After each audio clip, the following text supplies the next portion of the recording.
Washington candidate Donald Trump bragged that he could shoot someone on New York's Fifth Avenue and not lose any support, and now President Donald Trump's lawyer says Trump could shoot the FBI director in the Oval Office and still not be prosecuted for it. In no case can he be subpoenaed or indicted, Rudy Giuliani told HuffPost Sunday, claiming a president's constitutional powers are that broad. "I don't know how you can indict while he's in office. No matter what it is." Giuliani said impeachment was the initial remedy for a president's illegal behavior even in the extreme hypothetical case of Trump having shot former FBI Director James Comey to end the Russia investigation rather than just firing him. If he shot James Comey, he'd be impeached the next day, Giuliani said. Impeach him, and then you can do whatever you want to do to him. Norm Eisen, the White House ethics lawyer under President Barack Obama and now a senior fellow at the Brookings Institution, said the silliness of Giuliani's claim illustrates how mistaken Trump's lawyers are about presidential power. A president could not be prosecuted for murder?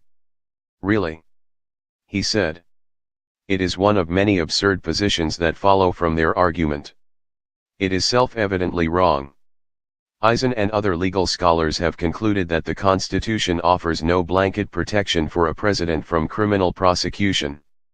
The foundation of America is that no person is above the law, he said. A president can under extreme circumstances be indicted, but we're facing extreme circumstances. A president could not be prosecuted for murder? Really?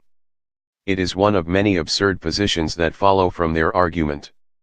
It is self-evidently wrong. Giuliani's comments came a day after the New York Times revealed that Trump's lawyers in January made their case to special counsel Robert Mueller that Trump could not possibly have obstructed justice because he has the ability to shut down any investigation at any time. He could, if he wished, terminate the inquiry, or even exercise his power to pardon if he so desired, J. Sekulow and John Dowd wrote in a 20-page letter. Dowd has since left Trump's legal team, replaced by Giuliani. The letter also admits that Trump dictated a statement that was then released by his son, Donald Trump Jr. regarding a meeting held at Trump Tower in June 2016 between top Trump campaign officials and Russians with links to that country's spy agencies. That meeting was scheduled after the Russians said they had damaging information about Democratic presidential nominee Hillary Clinton that would be of use to the Trump campaign. The Trump-dictated statement falsely claimed the meeting was primarily about the adoption of Russian children by American families, the same topic that Trump claimed had been the substance of a conversation he had had with Russian leader Vladimir Putin the previous evening in Germany. The U.S. intelligence community concluded during the 2016 campaign that not only was Russia interfering in the U.S. election, but was actively trying to help Trump win. Both Sekulow and White House Press Secretary Sarah Sanders claimed, falsely, that Trump had not dictated the statement, but had merely offered his son suggestions. Sanders on Sunday referred questions about the matter to Trump's outside legal team. Giuliani said Sekulow was misinformed about the Trump Tower meeting, which in any case was not that significant. In this investigation, the crimes are really silly, he said, arguing that the firing of Comey last year could not be construed as obstruction of justice because Trump had the right to fire him at any time and for any reason. This is pure harassment, engineered by the Democrats. Comey had been leading the FBI probe into possible collusion between the Trump campaign and Russian intelligence until his dismissal, which led to the appointment of Mueller to take it over. Within 2 days of the firing, Trump told both NBC News and Russian officials visiting him in the Oval Office that he had done it because of the investigation.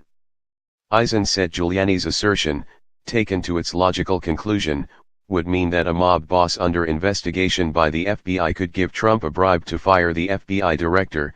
Trump could explain on television that he had done so because of this mafia thing, and then not face criminal charges. Well, of course it would be appropriate to initiate a prosecution, he said.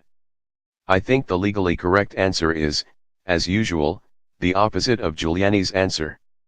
Giuliani, once the mayor of New York City and prior to that the U.S.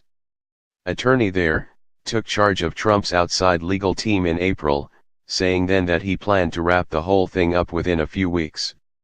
Now he said he is not sure when it will end because Mueller is taking too long and not turning over material to Giuliani, such as a report of what was learned from an FBI informant who made contact with several members of the Trump campaign with links to Russia. Giuliani said he has so far met with Trump about 10 times and spoken to him on the phone another 40 or so times, totaling at least 75 hours of conversation. "I'm not billing by the hour, otherwise I could tell you exactly," he joked about the case he has taken on for free. Mueller's investigation has so far resulted in the guilty pleas of 5 people, including 3 former Trump campaign staffers, and the indictment of 14 other people and 3 companies. That total includes 13 Russians, Trump's former campaign chairman Paul Manafort, and the Internet Research Agency, a troll farm that was used to create and disseminate propaganda to help Trump win. A related investigation by Giuliani's former U.S. Attorney's Office is examining the dealings of longtime Trump lawyer Michael Cohen. A former business partner has agreed to cooperate in that probe and plead to New York State charges. Do you have information you want to share with HuffPost? Here's how.